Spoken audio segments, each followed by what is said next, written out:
Ang matagal nang hinihintay na ikalawang tranche ng pagtaas ng pensyon sa RAEA ay narito na, at ang mga Filipino pensioners ay unti-unti nang nakikita ang epekto ng bagong hakbang na ito. Sa mga nakaraang buwan, ang mga senior citizens at retirees sa buong bansa ay sabay-sabay na nag-aabang sa dagdag na pondo na ito na ipinangako upang makatulong sa tumataas na gastusin sa buhay. Ngayon, ang 1,000 na dagdag sa pensyon mula sa RAEA ay ipinapasok na sa mga bank accounts ng mga kwalipikadong pensioners na nagbibigay sa kanila ng kinakailangang pinansyal na tulong.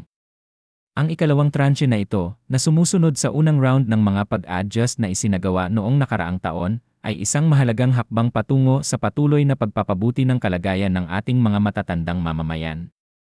Ang update na ito ay nagdulot ng saya sa marami sa ating mga pensioners, at nagbigay din ng pagkakataon para mapag-usapan kung paano makakaapekto ang dagdag na ito sa kanilang pang-araw-araw na buhay, partikular na sa pamamahala ng kanilang mga finances at gastusin. Ang proseso ng pamamahagi ng pagtaas na ito ay nagsimula noong unang bahagi ng taon at malinaw na ipinahayag ng Social Security System, na matatanggap ng mga pensioners ang kanilang karagdagang 1,000 sa pamamagitan ng direktang deposito sa kanilang mga bank accounts. Ibig sabihin, wala nang kailangang gawin pa ng mga pensioners, kundi tiyakin na aktibo ang kanilang mga bank accounts. Inaasahan na makikita nila ang dagdag na halaga nang walang kailangang pumunta sa ARL branches o gumawa ng mga espesyal na hakbang para matanggap ito. Ang direktang sistema ng deposito ay ipinatupad upang pabilisin ang proseso at gawing mas magaan para sa mga pensioners. Lalo na't maraming senior citizens ang umaasa sa kanilang buwanang pensyon upang tustusan ang kanilang mga pangunahing pangangailangan. Para sa marami sa ating mga pensioners, ang 1,000 na dagdag ay maaaring mukhang maliit na halaga, pero kapag inisalpak sa kanilang kasalukuyang pensyon, makakatulong ito ng malaki upang mapagaan ang kanilang mga gastusin. Ito'y makakatulong lalo na sa mga may fixed income, kung saan bawat sentimo ay may malaking halaga pagdating sa pagbabayad ng mga pangangailangan tulad ng pagkain, gamot, at mga bills sa bahay.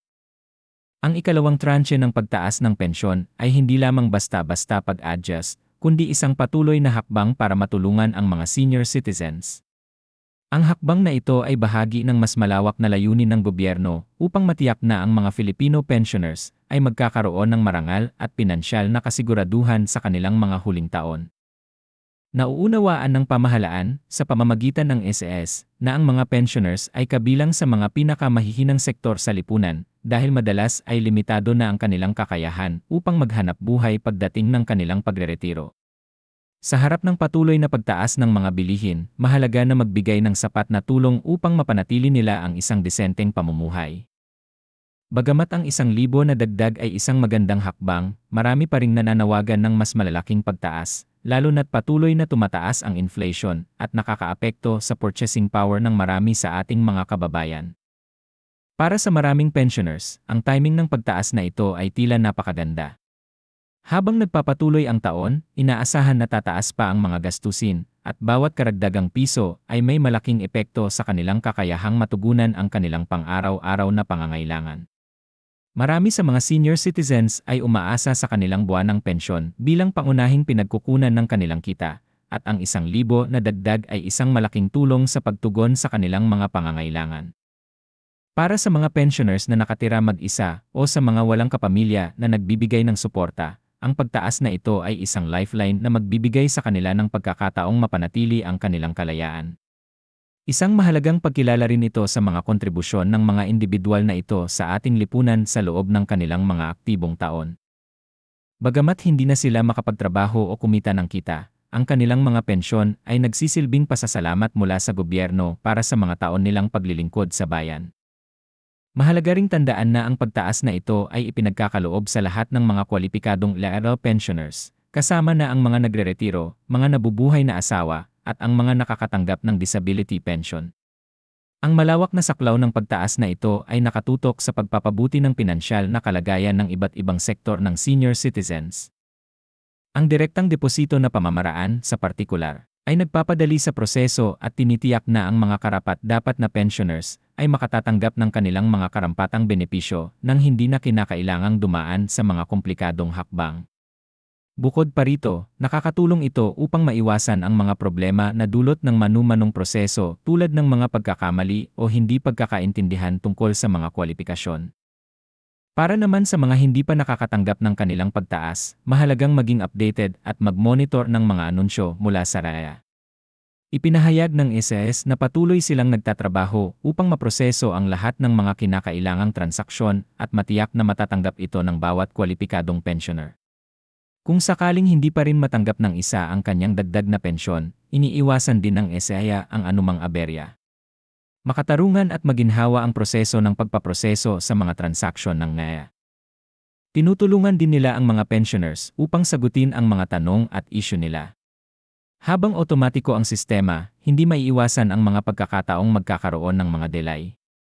Ngunit sinisiguro ng gobyerno na bibigyan nila ng agarang aksyon ang mga isyong tulad nito. Patuloy ang mga diskusyon hinggil sa hinaharap ng mga dagdag na pensyon at kung ano pa ang maaaring gawin upang matulungan ang mga Filipino pensioners.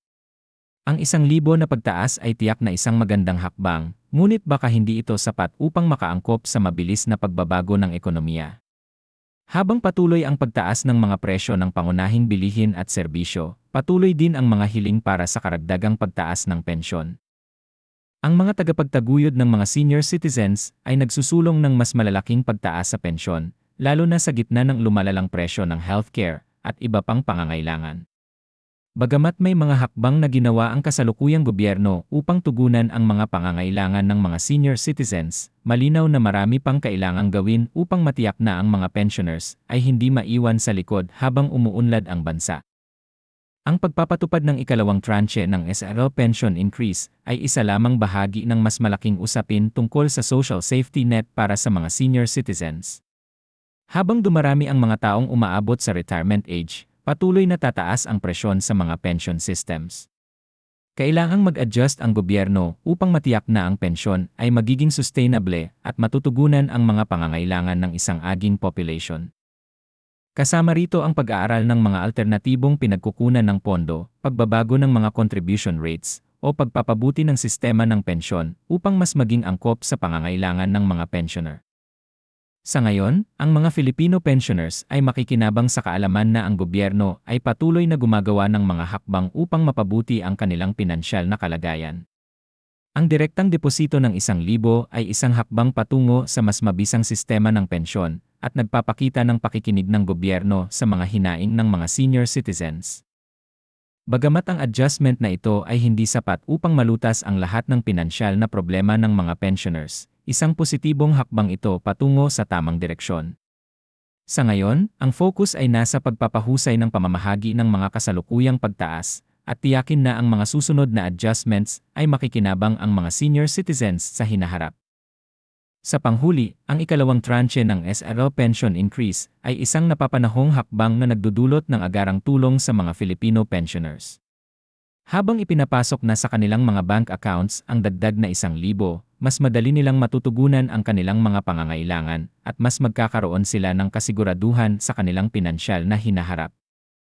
Ang proseso ng distribusyon ay naging maayos, salamat sa direktang sistema ng deposito na nagtanggal ng maraming hadlang na kinaharap ng mga pensioners noong nakaraan. Habang tinitingnan natin ang hinaharap, ang Pag-asa ay patuloy na magbibigay prioridad ang gobyerno sa mga pangangailangan ng mga senior citizens upang matiyak na magbibigay sa kanila ng karapatan at dignidad sa kanilang mga huling taon. Ang tagumpay ng ikalawang tranche na ito ay nagpapaalala sa atin na ang sistema ng pensyon sa bansa ay hindi lamang isang instrumento sa pinansyal na aspeto, kundi isang kasunduan sa pagitan ng gobyerno at ng mga mamamayang nagbigay ng kanilang serbisyo sa bansa sa buong buhay nila. Kaya't mahalaga na patuloy nating palakasin ang suporta sa mga matatandang mamamayan upang masiguro na sila'y mamumuhay ng may dignidad at respeto. Bagamat may mga hamon pa, ang patuloy na pagpapabuti sa sistema ng SRL pension ay isang positibong senyales ng progreso at isang patunay ng kahalagahan ng pag-aalaga sa ating mga nakatatanda.